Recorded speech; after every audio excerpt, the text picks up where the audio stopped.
PYME en toda Centroamérica.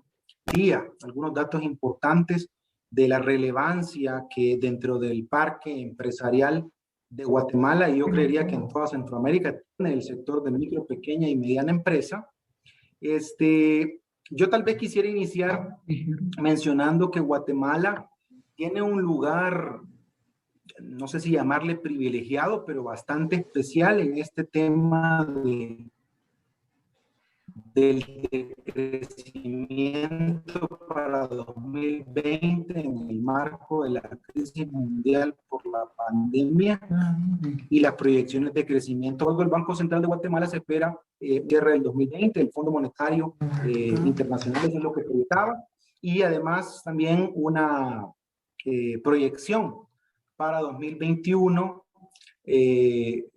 de las más grandes en toda Centroamérica, en la región SICA de 8 países.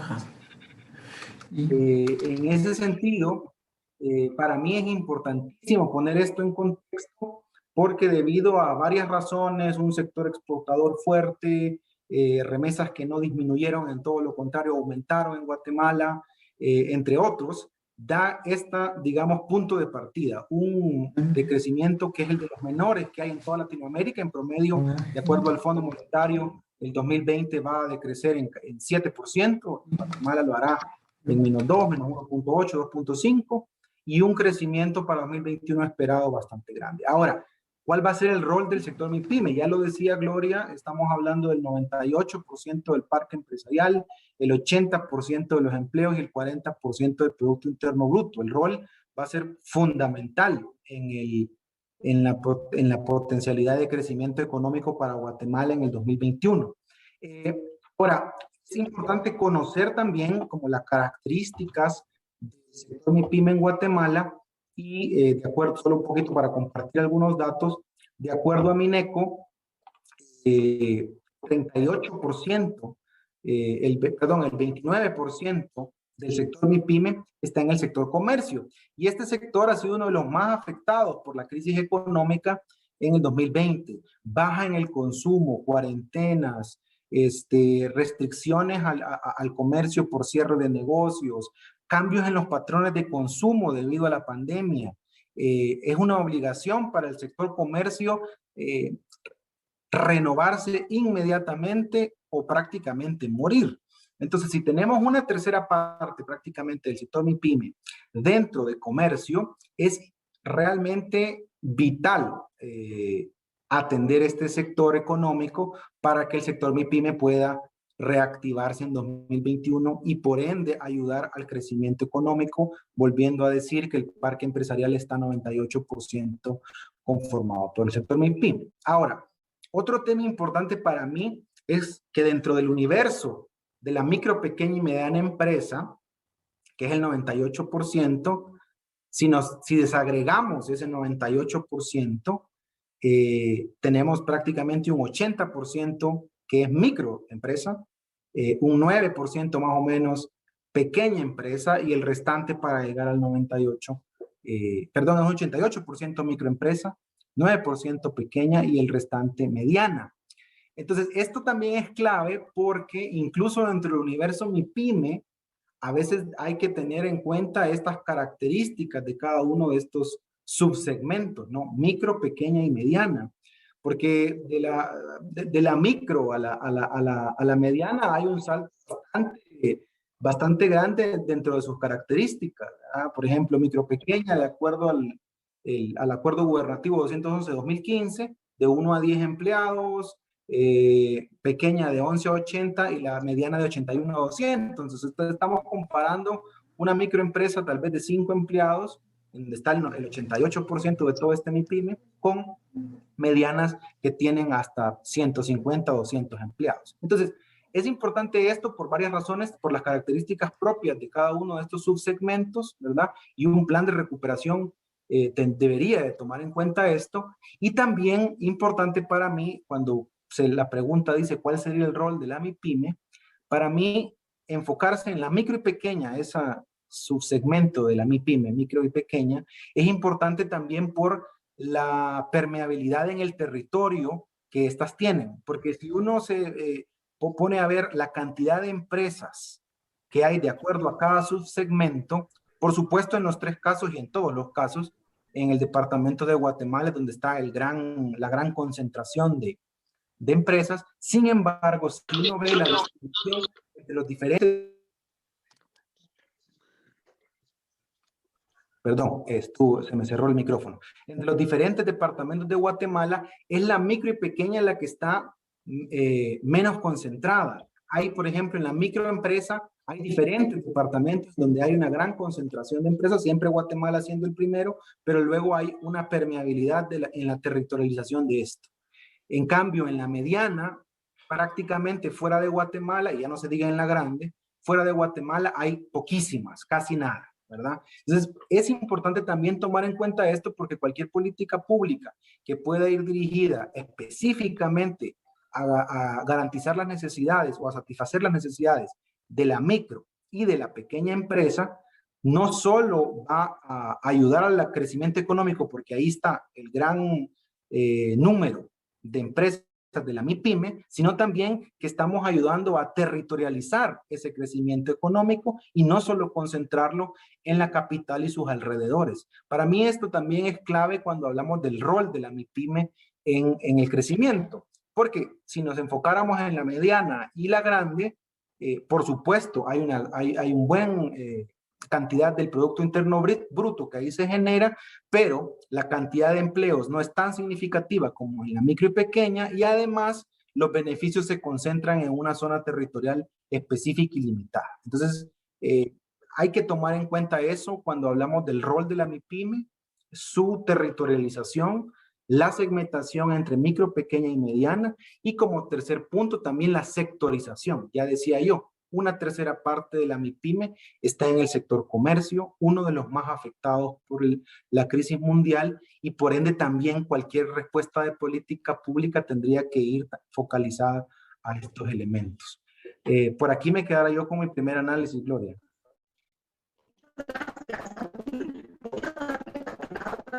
Doctor Guillermo Díaz, y luego los elementos que se están mencionando que me parece muy importante y que a quienes tienen una microempresa o pequeña empresa les va a interesar muchísimo que pudiéramos ampliar más adelante. Doctor, tiene la palabra. Gracias, Gloria, muy amable. Siguiendo con lo que mencionaba Saúl Díaz, creo que es importante también remarcar o contextualizar la importancia en el tejido empresarial guatemalteco de la micro, pequeña y mediana empresa, y tal vez desde una perspectiva empresarial. Y aquí pues voy a hacer uso como académico ahí, sin abusar de lo que nos dice la teoría. En estrategia empresarial hay algo que se llama el arte de judo. Y el arte de judo se llama precisamente porque en el judo no importa el tamaño ni el peso, sino la agilidad, ¿no? Entonces, eso es algo muy importante. Y digo esto porque precisamente tal vez no fue tan grande la caída en la economía guatemalteca como fue en otros países, que para contextualizarlo bien es como si antes de la pandemia hubiéramos tenido un billete a 100, nos quitaron 1.5 con la pandemia, nos quedamos en 98.5 quetzales y ahora esperamos recuperar un 3%, de tal manera que al final de este año esperaríamos tener 101.5 quetzales, es decir, de alguna manera vamos a estar un poquito más arriba del 100 que teníamos antes desde luego, pues lo que perdimos no lo podemos dejar, pero vamos a estar un poquito mejor. Entonces digo esto porque precisamente ese tamaño de las empresas, del tejido empresarial, fue lo que les permitió tener esa resiliencia o tener esa adaptabilidad, ¿sí? Es decir, yo me recuerdo cuando empezamos esto, empezamos a hablar con colegas y etcétera, y las mismas experiencias que hemos tenido a través de la universidad, vimos cómo se fue dando esa adaptabilidad. Me recuerdo haber hablado con una colega que tiene una empresa textil de pequeña escala o pequeña empresa, y me decía, bueno, mira, ahora estoy aquí haciendo mascarillas, porque eso es lo que está en la demanda. Y también vimos a personas que son vendedores ambulantes, pues que de pronto también incluyeron dentro de su portafolio de ventas, pues las mascarillas y todo lo que se estaba estilando en ese momento, que era de gran demanda, punto de limpieza, etcétera. Nosotros en la facultad apoyamos un esfuerzo de apoyar a emprendedoras, mujeres en la Academia de Mujeres Emprendedoras, conjuntamente con la Embajada estadounidense. Y cuando terminamos ese proyecto de capacitación, bueno, nos sentamos con ellas a platicar y que nos contaran un poco, más allá de las estadísticas. Y lo que nos sorprendió cuando hicimos la encuesta de evaluación de impacto es que ellas nos decían que les había ido bien, a pesar de la pandemia, les había ido bien. Entonces, bueno, ya tenemos la encuesta que nos dice el qué y el cuánto, entonces veamos lo cualitativo y vamos al cómo y el por qué. Lo que encontramos es que ellas, primero, pues, con toda la capacitación que se recibieron con uso de redes sociales, que fue algo que se expandió exponencialmente con toda esta pandemia, pues lograron aperturar nuevos mercados, tanto geográficamente como en productos, en clientes. Recuérdense que hay muchas formas de crecer, no solamente a través de más clientes, sino a través de más productos en el portafolio y también a través de más mercados. Entonces, un efecto positivo, una externalidad positiva, como decimos los economistas, para ellas fue el que crearon vínculos en esta academia. Entonces, de pronto, entre ellas mismas empezaron a comprarse, a venderse, y entre ellas mismas empezaron a referirse. A veces son cosas que no pasan en la gran empresa. Y me recuerdo aquí una colega que tenemos el programa Academia Empresa, que recientemente nos dio una plática y que decía que el paradigma empresarial antes era, bueno, voy a ver yo a quién conozco para ver con quién voy a negociar. Ahora el paradigma empresarial es, bueno, voy a ver quién me conoce a mí para ver quién me puede referenciar o quién me va a comprar. Entonces, es una lógica totalmente inversa a la que teníamos antes. Es decir, recordemos que hoy día en los mercados el consumidor tiene N cantidad de proveedores o una oferta abundante y por consiguiente, pues, él puede decidir a dónde compra.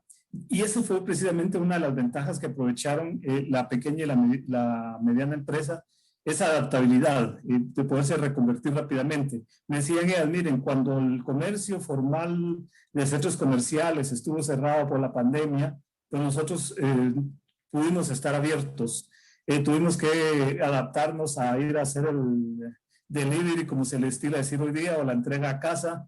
Y a mí me sorprende que a pesar de que ya se ha abierto, buena parte de los centros comerciales, pues todavía lo veo en algunos lugares, que hay personas que todavía siguen comprando el pan que le llevan a la casa, o los almuerzos, o los ceviches, por decir algún fin de semana, a pesar de que hay restaurantes abiertos. Lo que quiero decir es que en medio de todo esto ha habido, como bien decía Saúl, ha habido un cambio de patrones de conducta, y esos cambios de patrones de conducta ha ido también por el lado del consumo. Si bien es cierto, vamos regresando a una normalidad, también es cierto que hay un nuevo paradigma que no sé cuánto va a durar, que hoy día se le está llamando la economía de bajo contacto, y ahí es donde se abren oportunidades. Hablaba yo el otro día, por ejemplo, con alguien y me decía que Guatemala, por no ser un país tan masivo en términos de turismo, o al menos no lo somos tanto como Costa Rica, que casi nos triplica el número de turistas que viene a Guatemala, pues para un turista que es conservador, que todavía va a tener miedo a la pandemia, Guatemala es un lugar ideal porque sabe que va a venir aquí a disfrutar de un país maravilloso con poco turistas o poco contacto. Entonces esa economía de bajo contacto que todavía va a prevalecer por algunos meses más o quién sabe cuánto tiempo más después de la pandemia, pues va a generar una oportunidad. Es decir, a pesar de que se abran centros comerciales, se abran centros de recreación, etcétera, muchos de los consumidores ya se adaptaron a patrones de conducto de recibir en casa, les va a dar temor, y ahí es donde está la oportunidad. Y decía de nuevo, para la pequeña y mediana empresa, retomando lo que decía Saúl, pues recordemos que también el sector servicios después del comercio tiene una importante participación, y ahí ya está medido en las nuevas cuentas nacionales en el PIB, cuando ya incluyen, por ejemplo, todo lo que son servicios de mecánica y todo lo que es en los nuevos servicios de restaurante y alojamiento. Pues ahí está de nuevo, ahí está la oportunidad, porque nos estamos saliendo de un enclaustramiento que nos vio forzado por esta situación, y de nuevo tal vez no vayamos corriendo a los restaurantes, pero sí tenemos una necesidad de alimentación. Y yo me recuerdo que una de las primeras pláticas que vimos en Academia Empresa, yo les decía a las personas en esa oportunidad que empezaran a pensar en esa atención hacia el usuario final, que si no habían considerado incluir el costo de distribución, que ya no se lo ponga por aparte al cliente, sino de una vez dentro del precio, y que fueran generando toda la cadena logística, y eso es un poco lo que se dio. Entonces, de nuevo, hay oportunidades ahí, yo lo he visto en servicios, si quieren, tal vez más en la microempresa, personas que vienen aquí a mi hogar y de pronto nos hacen el servicio de corte de cabello, tinte y todo a todos los miembros del hogar, personas que pues cuando tuvieron que cerrar ofrecieron grooming o para las mascotas, etcétera, consultorios ahora que hay por teléfono. Yo veo ahí los bancos también que se están uniendo a esta nueva tendencia de decirle, bueno, contrate usted su seguro y va a tener ahí un servicio de teleconsulta por si le da miedo ir y no necesita pues una auscultación tan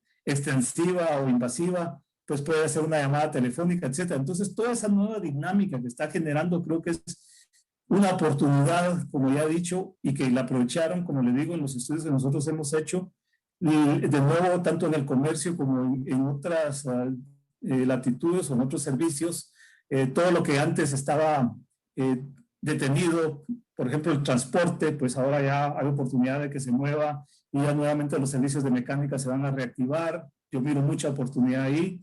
El turismo interno, obviamente, con toda la restricción que tenemos, y obviamente somos seres nómadas, historia, la humanidad nos lo dice, pues necesitamos salir y vamos a tener que salir, aunque sea a la Antigua, a Tecpan, a donde sea, pero vamos a salir y ahí de nuevo está la oportunidad. Obviamente con los protocolos de bioseguridad, como le llaman hoy día, o sanitarios necesarios, las distancias respectivas, se va a ir dando de nuevo esa dinámica de negocio. Así es que yo creo que el 2021 es un año de positivo, por lo menos va a haber una recuperación de 3%, como ya lo dijeron, y es ahí a donde vamos. Como bien decía Saúl, pues fuimos resilientes en tanto y en cuanto de que no cayeron las remesas. Recordemos que las remesas al final casi la mitad va a consumo. Se mantuvo esa parte muy importante que pesa en la economía, más de 8 de cada 10 quetzales son provenientes del consumo, y el consumo es importante porque si hay consumo, pues hay producción, hay distribución,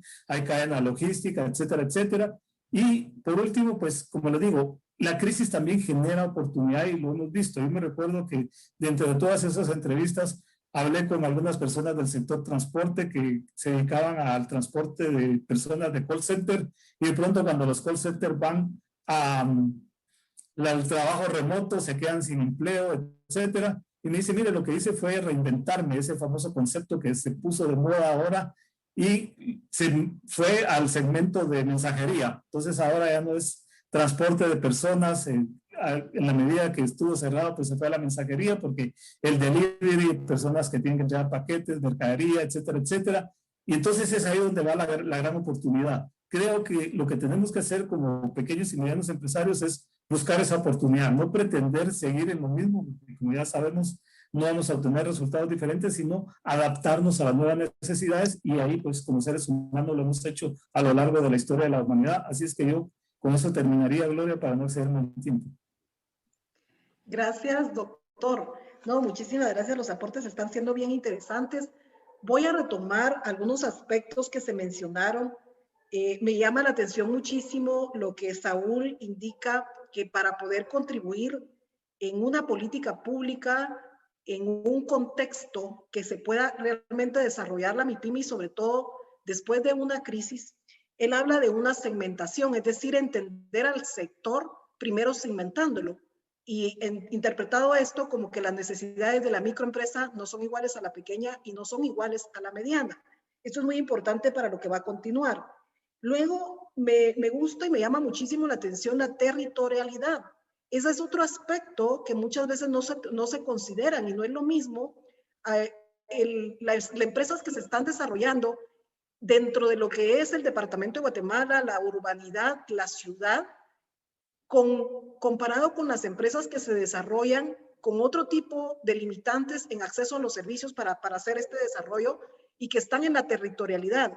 Esa economía local que debe ser vista desde otro punto de vista, una contribución local de sus autoridades, cómo se desarrolla ese mercado local y cómo se expande hacia un mercado nacional e internacional.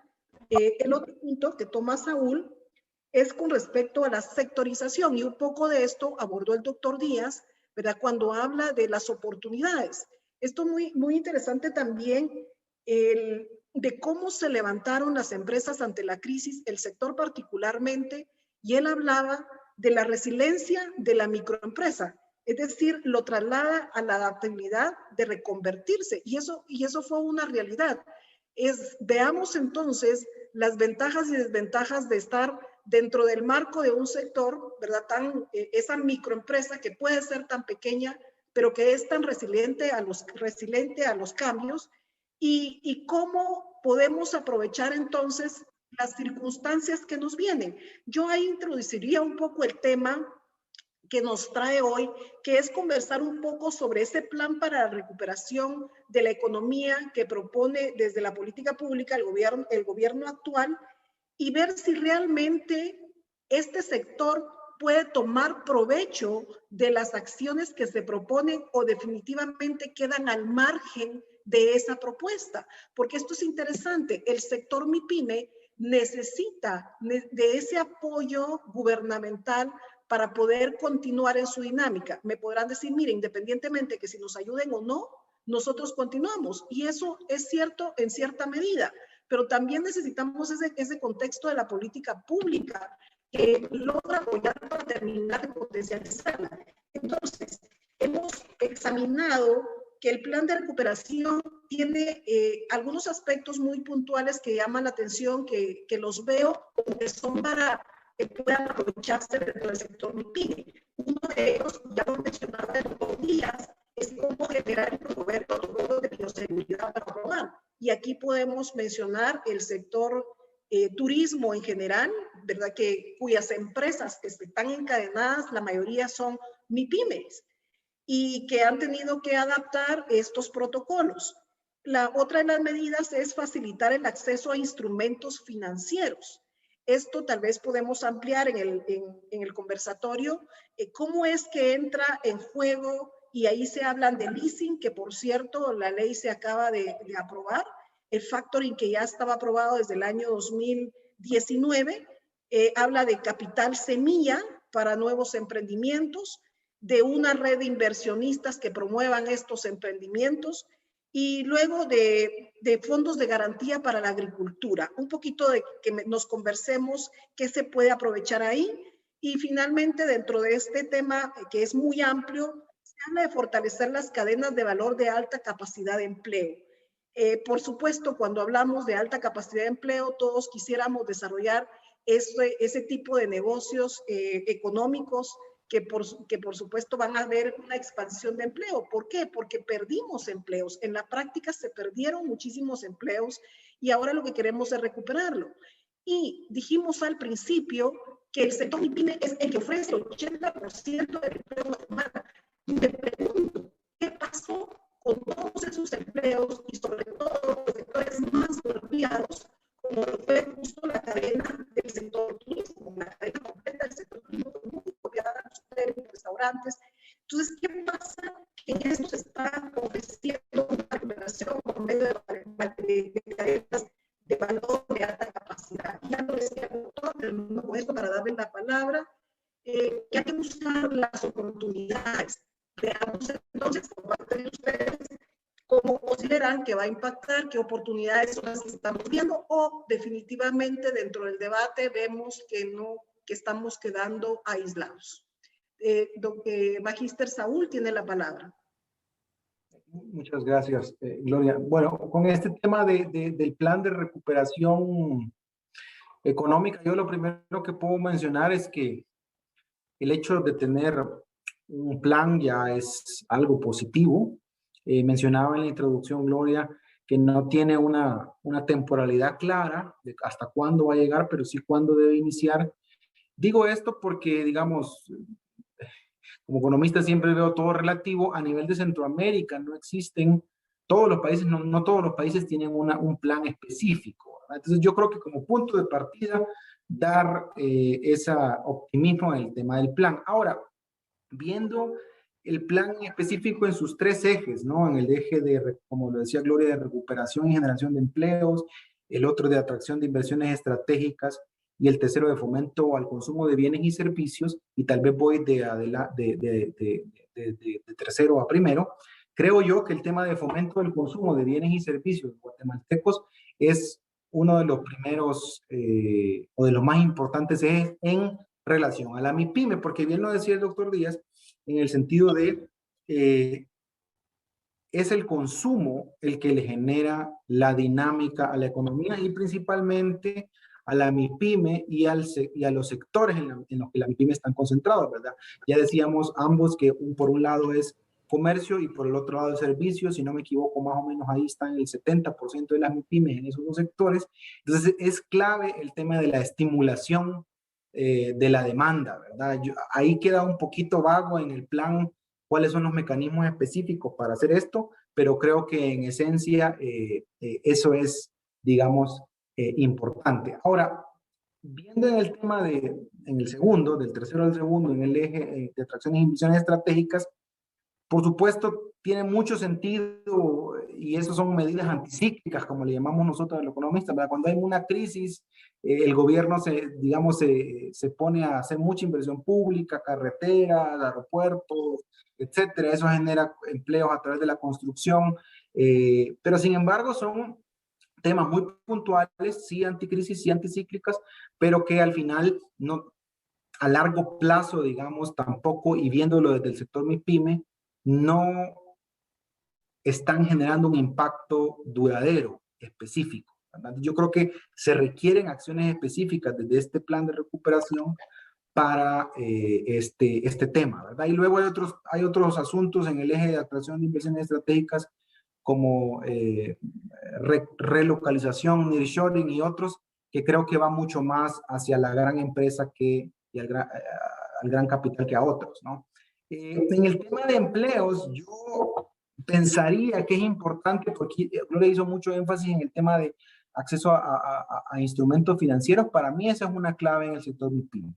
La liquidez que puedan tener estas empresas. El acceso a financiamiento es importantísimo en una época de crisis para el sector de la micro, pequeña y mediana empresa. Y aquí hay que manejar las cosas con pinzas, porque yo opino personalmente que en una época de crisis podemos estar tentados a hacer dos cosas. Uno, a generar un sobreendeudamiento en micro, pequeñas y medianas empresas, por un extremo, y por el otro, a simplemente generar muchos fondos en la banca, mucho ofrecimiento de crédito, pero manteniendo los mismos requisitos que en época de bonanza, lo cual realmente es contradictorio y simplemente va a haber una sobreliquidez en los bancos y no va a fluir el tema del crédito. Entonces yo creo que en ese sentido habría que hilar fino en el plan de recuperación, pensaría yo, esa sería una de mis sugerencias, hilar fino para conocer las necesidades y el contexto actual y la situación actual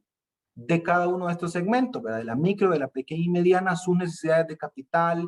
Vuelvo y repito, no es lo mismo. Las microempresas probablemente necesitan créditos revolventes de corto plazo, rápido, que puedan activar sus ventas, etcétera.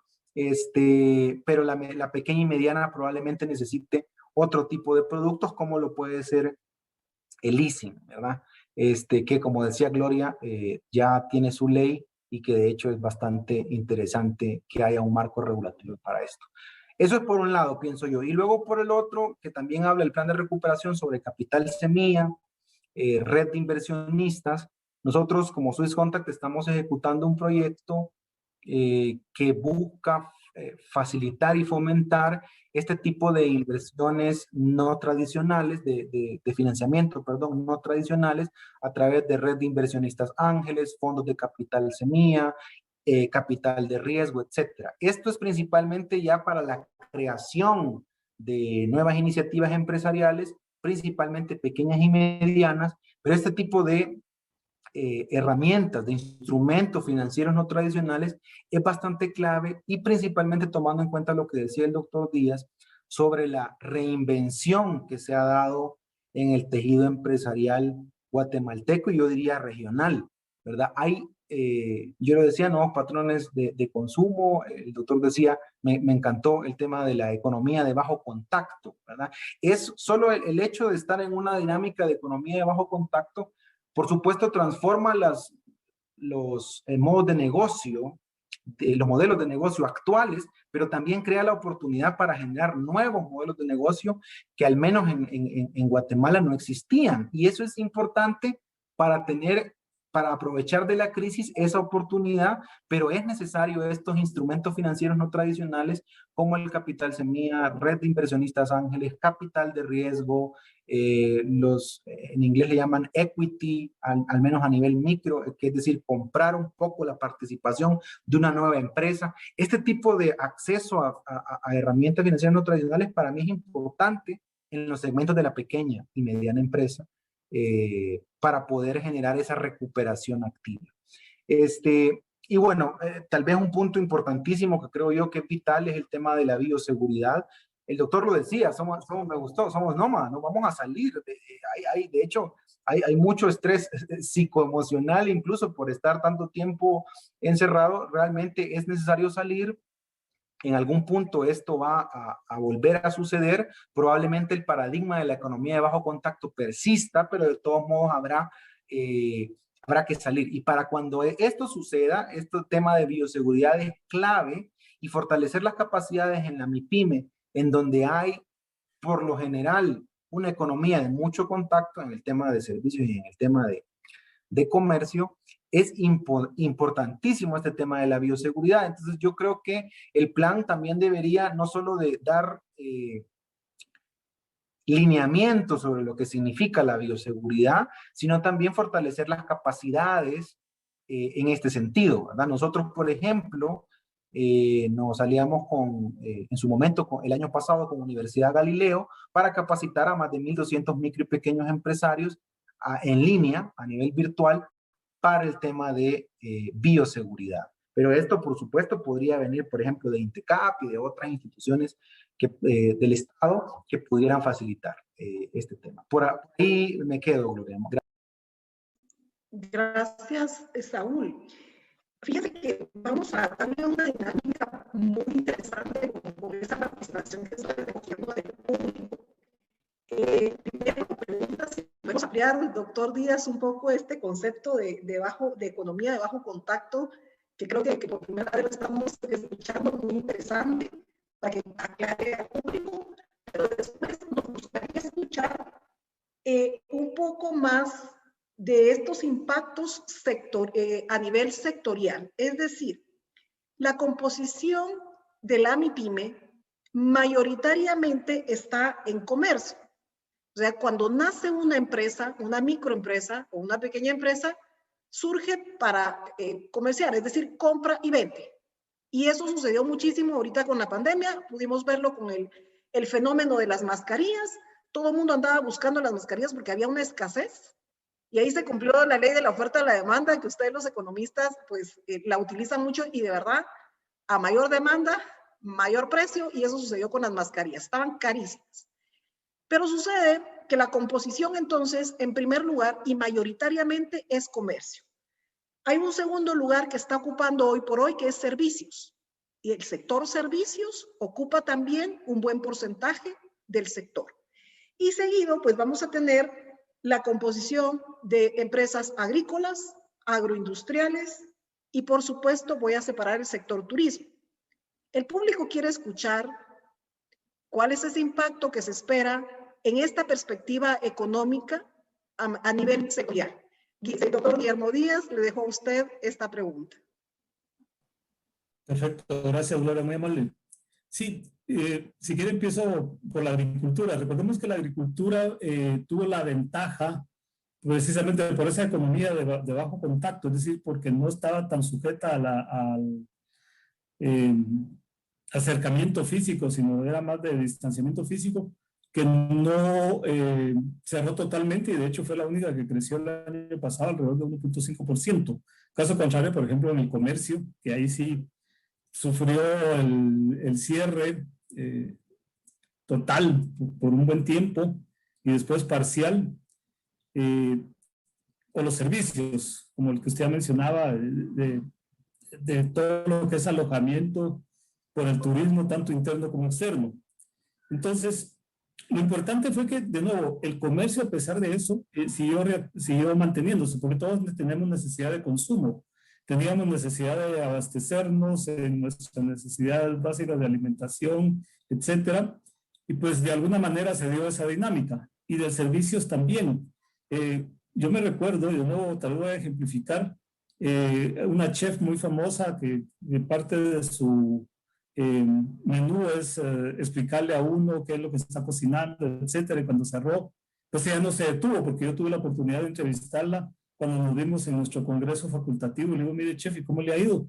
Pues fíjese que ahí seguido adelante. ¿Y qué le hizo? Pues le mandaba a las personas lo que iban a degustar en delivery, con un empaque especial para que los conservaran, y etcétera, etcétera. Y ahí estuvo.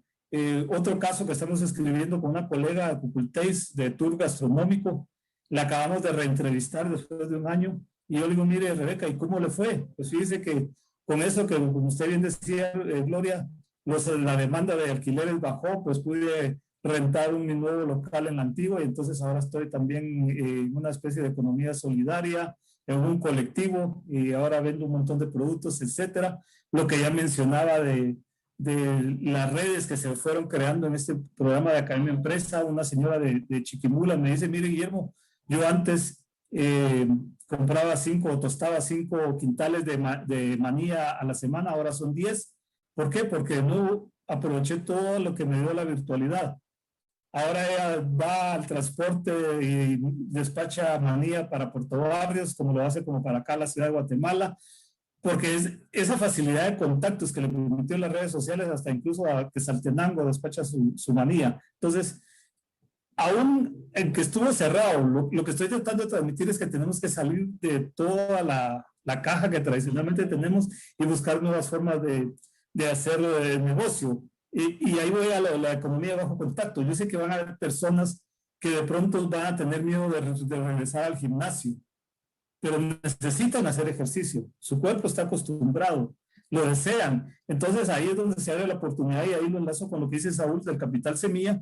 Yo puedo hacer mi gimnasio virtual. Las personas pueden tener ahí en su casa su caminadora, su bicicleta, su elíptica, lo que usted quiera, pero necesitan a alguien que les vaya haciendo la UPA, y se conectan ahí a su, como dice una empresa de telefonía, a la internet, y ahí el coach les va guiando, etcétera, etcétera.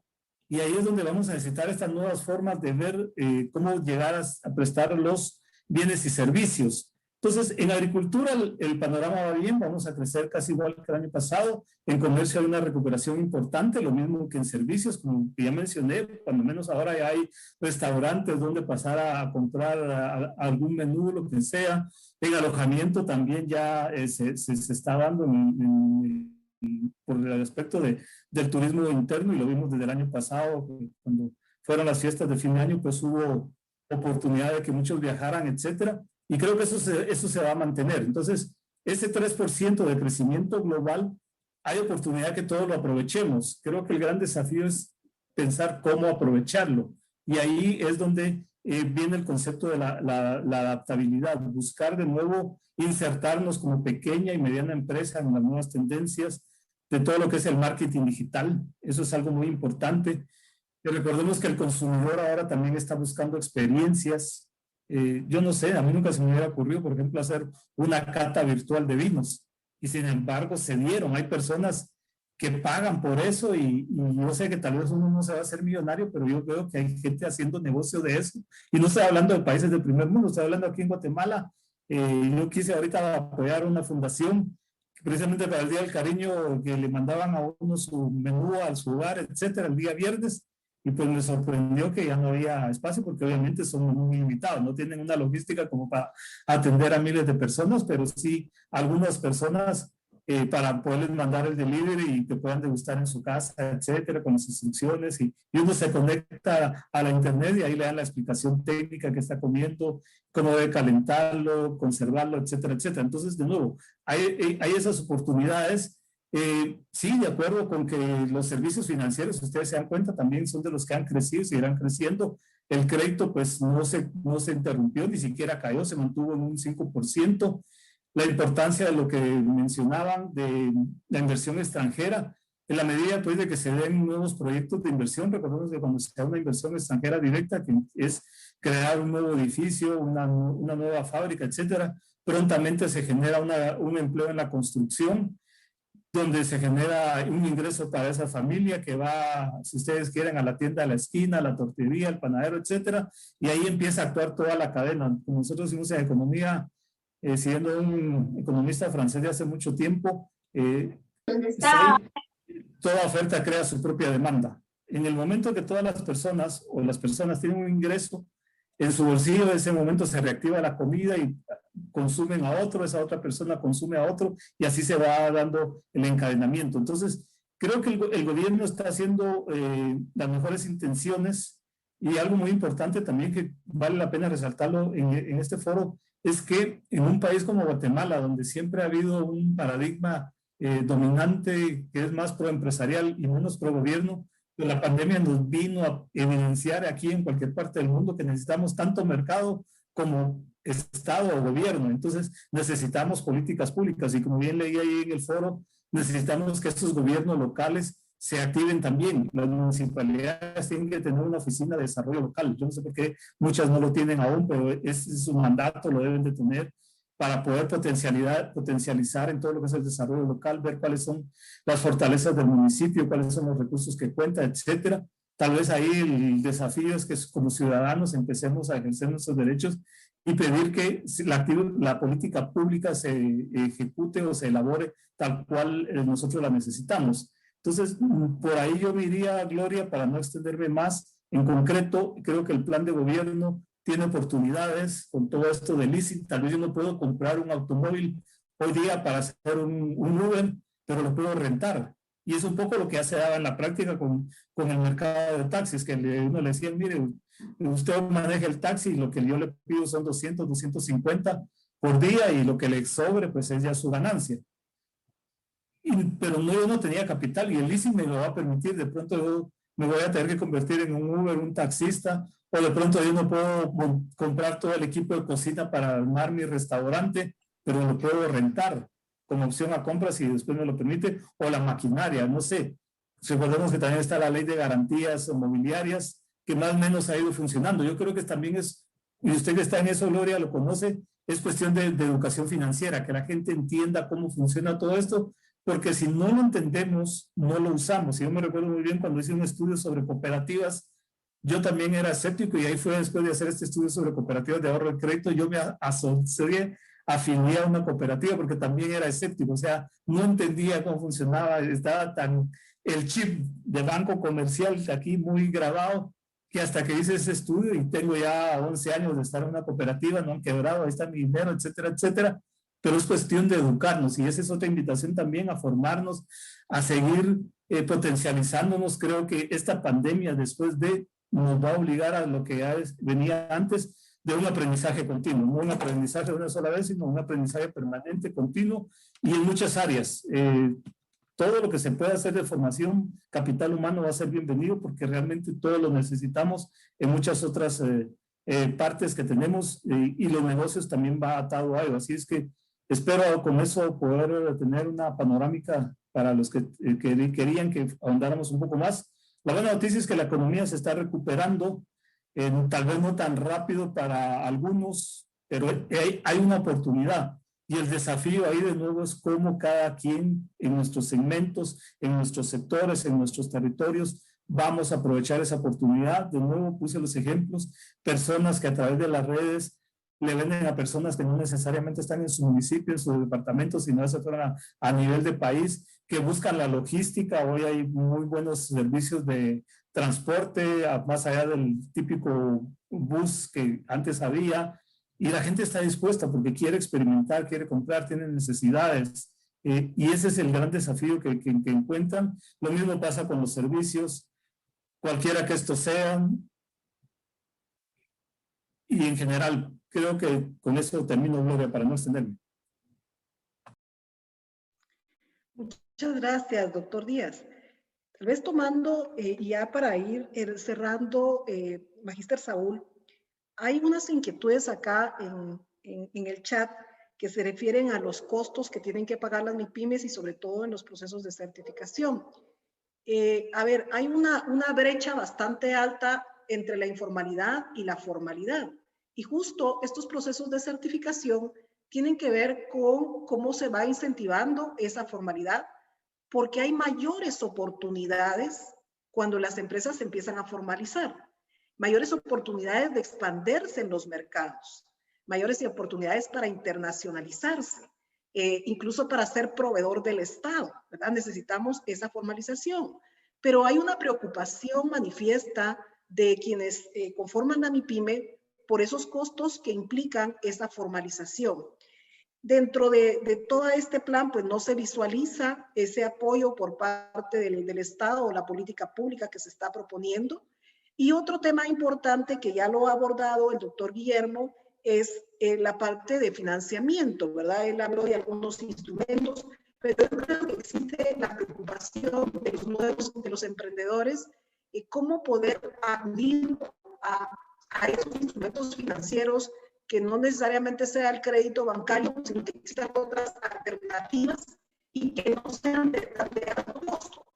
En conclusión, ¿verdad? Esto se puede resumir la preocupación de la MIPYME por su costo operativo, por su alto costo de oportunidad y cómo poder trascender e ir involucrándose en otros mercados. Quisiera como terminar con esto y tal vez de último yo haría una pregunta de cierre para los dos. Si es tan amable, Magíster Díaz, de contestarnos y luego ya lanzaría la última pregunta de cierre. Sí, con gusto. Gracias, Gloria. Yo creo que el doctor Guillermo Díaz ha hecho mucho énfasis en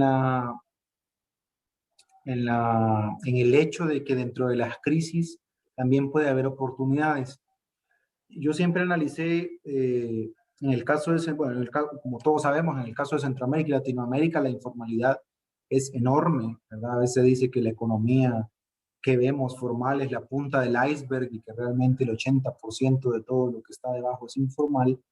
Yo creo que una de las oportunidades que esta crisis presentó o está presentando es, o el reto que tiene también el Estado desde la política pública es poder finalmente de alguna manera fomentar y crear mecanismos, el camino indicado para la formalidad de estas micro y pequeñas empresas.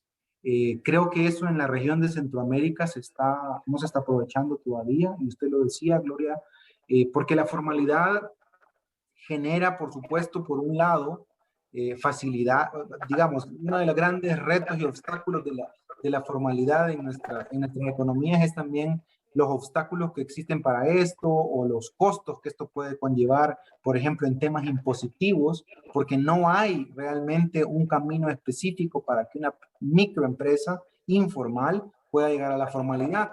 Y eso ya de por sí le trunca, prácticamente le obstaculiza y le imposibilita llegar a acumular, crecer y, como usted decía, diversificarse y poner otros mercados. Entonces, por ejemplo, yo creo que aquí se debería de discutir en nuestros países y específicamente en Guatemala el tema de aprovechar esta situación para realmente fomentar la formalidad en la micro y pequeña empresa. Por ejemplo, el tema de trámites simplificados para la formalización, la monotributación, y en vez de estar pensando una microempresa de pagar a la SAT tal impuesto, que al X, no sé qué, monotributación, simplificar los trámites. Eso podría ser en este momento prácticamente que estamos en un hito mundial, en una situación atípica total que no se ve en siglos.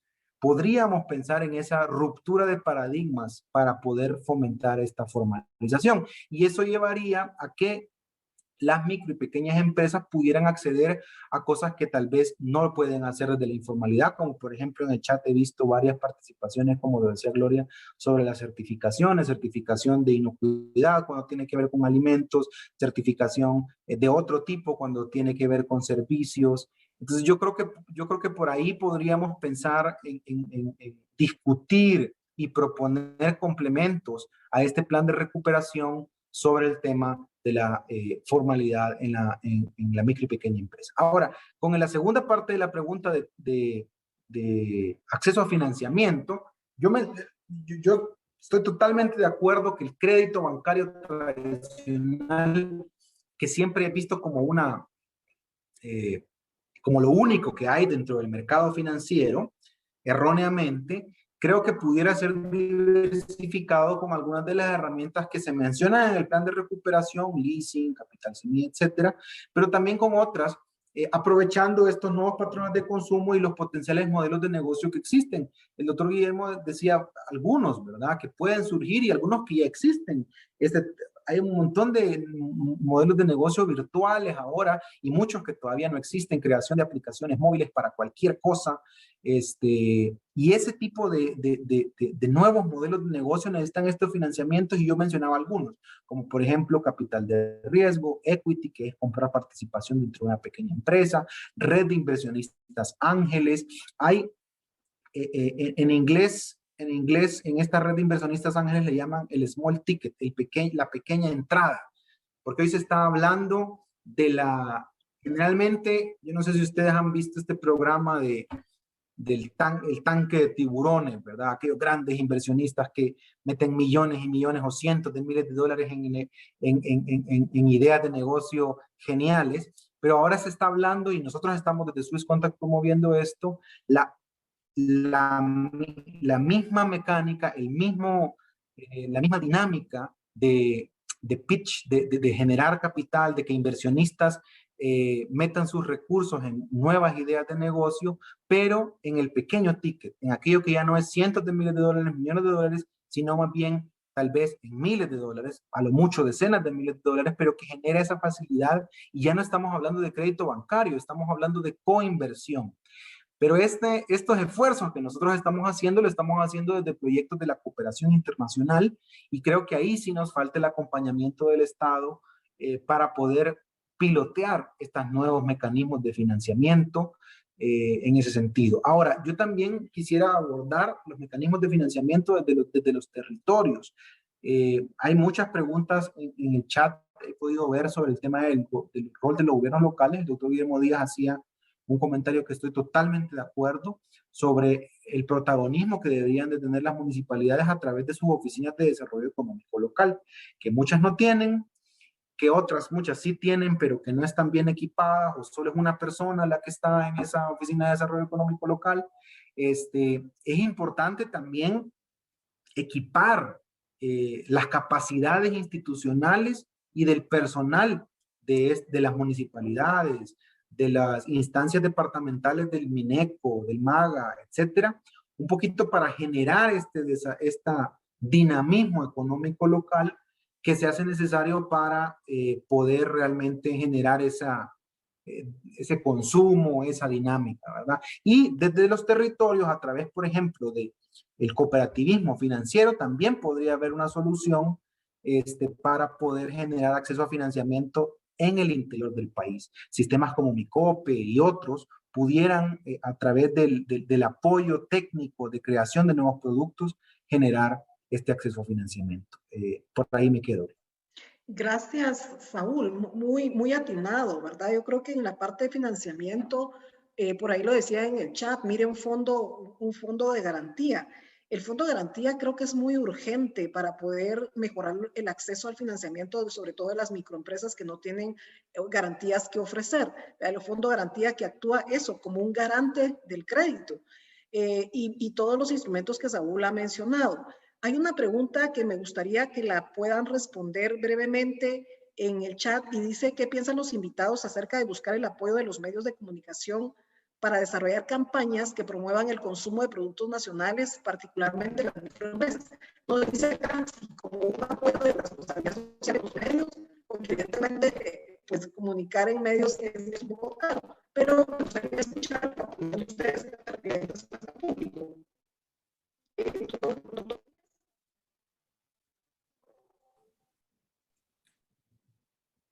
Gracias, Gloria. Si quiere, antes de responder la pregunta, voy a retomar el tema del financiamiento. Yo creo que, de nuevo, el financiamiento, tenemos que tener un proceso de educación por ambas vías, tanto el que da el crédito como el que lo solicita. Y digo el que da el crédito porque a veces es problema de no saber cómo analizar esos microcréditos. Es decir, a veces la banca muy tradicional quiere clientes muy formales y tener una garantía total, lo cual no existe en un negocio que de por sí es riesgoso. Entonces, que es un poco lo que sí han sabido hacer las cooperativas, más o menos con un banco, y bueno, las instituciones de microcrédito. Y por el lado de la persona que lo solicita, pues también para saber hasta dónde puede endeudarse y cómo va a pagar.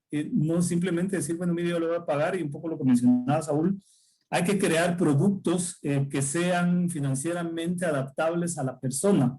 Si mi flujo de caja es semanal, pues yo no puedo pretender que esta persona me vaya a pagar mensualidades o cuotas quincenales cuando mi flujo de caja es mensual. O peor aún, si mi flujo de caja es bimensual, porque yo tengo que dar al crédito, que es lo que pasa a muchas. Por ejemplo, yo he hecho estudios con personas de comercio que venden por catálogo, que es un mercado bastante amplio, son más de 50,000 personas que se dedican a eso y que tienen que dar crédito. Entonces, en lo que yo vendo el producto y de ahí recupero mi dinero, pues no me pueden decir que, mire, usted tiene que pagar tal día, por decir algo, que es lo que nos dicen los bancos. Usted venga y si no paga el día 5, entonces ya le corren intereses.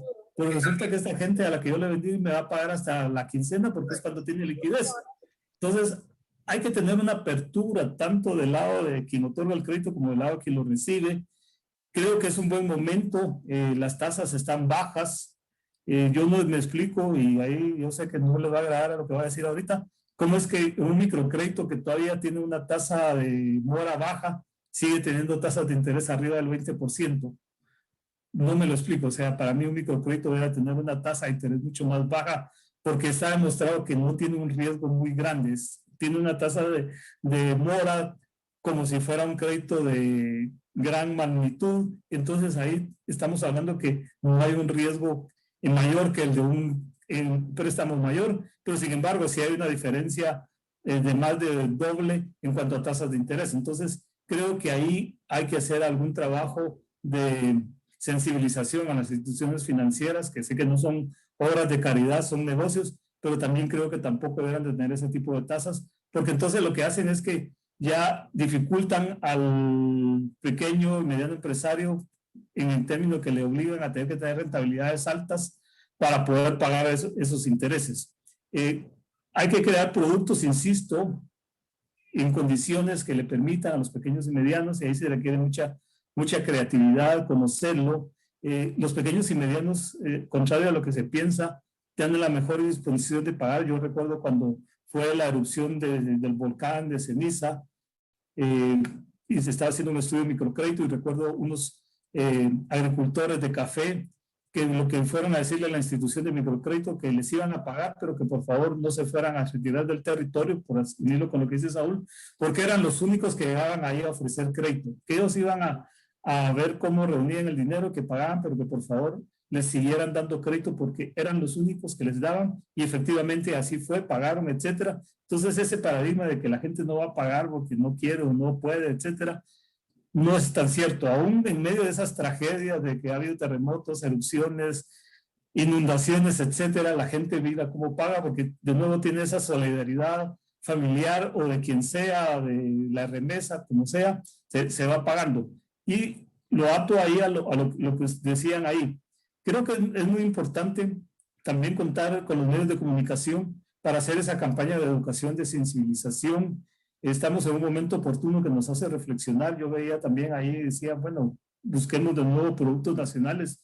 Sí, es correcto, pero no olvidemos también que el mercado pues tiene su propia lógica, y si el producto chino estás vendiendo a un precio menor que el mío, la lógica económica va a ser que el consumidor va a comprar el producto chino porque es menor que el mío en precio, y no por eso va a decir que el que lo compró es mal guatemalteco. O sea, mi gran desafío ahí es ver cómo yo logro hacer un precio un producto, tan con un precio que se equipare al del chino y con una calidad también, ¿sí? Entonces, ojo, la economía de mercado tiene sus ventajas, pero también tiene sus retos. Se habla de competitividad, y la competitividad es precisamente eso, es ser capaz de poder competir con los demás. Y de nuevo, eso solo pasa por capacitación, formación en diversos ámbitos, como bien decían ahí en el chat, también formaciones en términos de calidad, etcétera.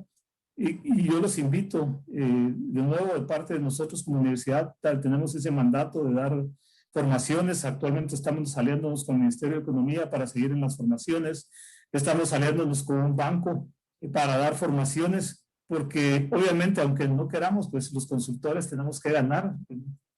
no podemos dejar de tener un ingreso y como mínimo tenemos que tener alguien que vaya a pagar al consultor, al facilitador. Nosotros damos instalaciones, damos plataformas, etcétera, pero siempre necesitamos de algo y eso es lo que buscamos. ¿Quién nos apoye también? Como les digo, vamos a iniciar prontamente la Academia Mujeres Emprendedoras 2021. Hemos capacitado la primera más de 120 mujeres, muy exitoso en este programa, como les digo. Y nuestro reto es seguir fomentando la pequeña y mediana empresa. Gloria lo sabe muy bien porque estuvo en la facultad con nosotros.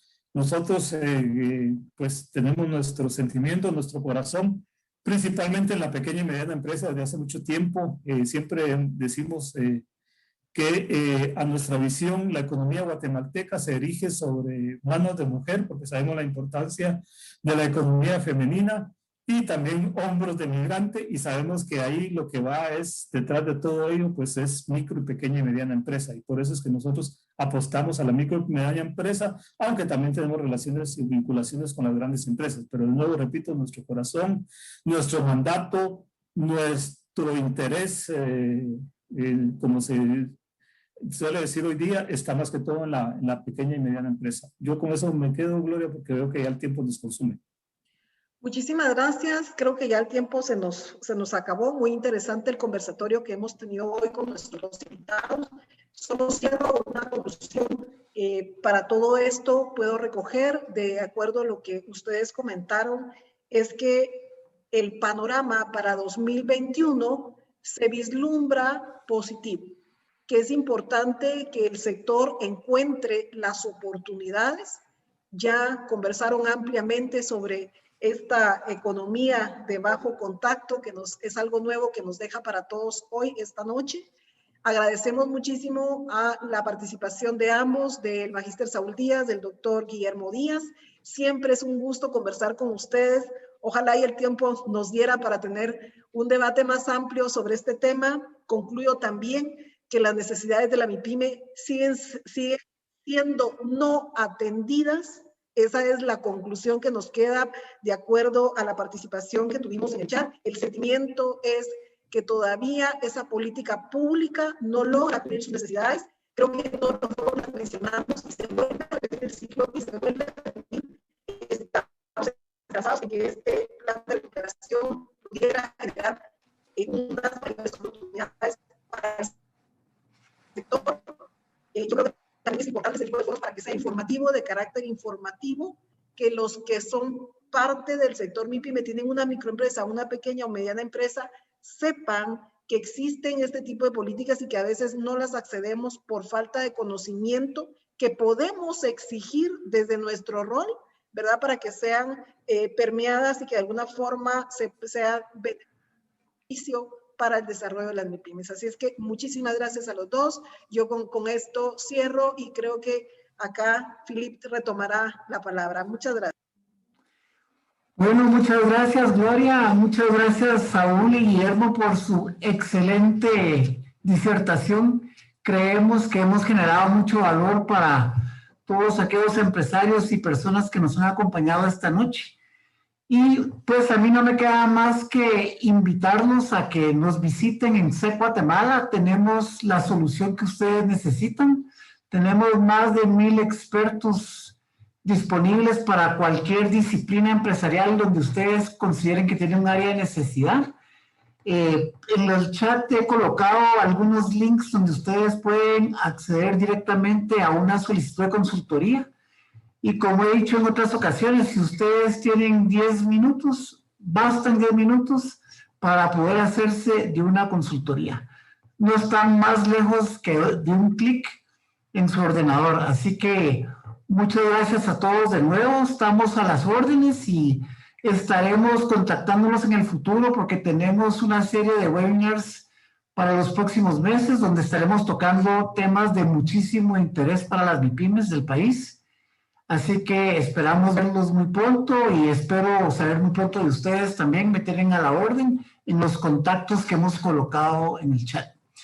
Así que de mi parte, pues yo les doy las gracias y paso a cederle la palabra a Mónica García del programa Academia Empresa, quien tiene algunas palabras de despedida para ustedes. Así que de mi parte, muchas gracias. Muchas gracias, Philip. Muchas gracias a cada uno de los que han hecho posible el desarrollo de este conversatorio. De parte del programa Academia Empresa de la Universidad Rafael Landívar, pues afirmamos nuestro compromiso de brindar nuestros servicios de formación ejecutiva de alto nivel y apoyamos al fortalecimiento de la micro, pequeña y mediana empresa a través de diversos canales, ¿verdad? Como ya el doctor Díaz ha mencionado, estamos en constantes búsquedas de alianzas para apoyar a este sector en materia de capacitación. E igualmente hay diversas iniciativas desde la facultad.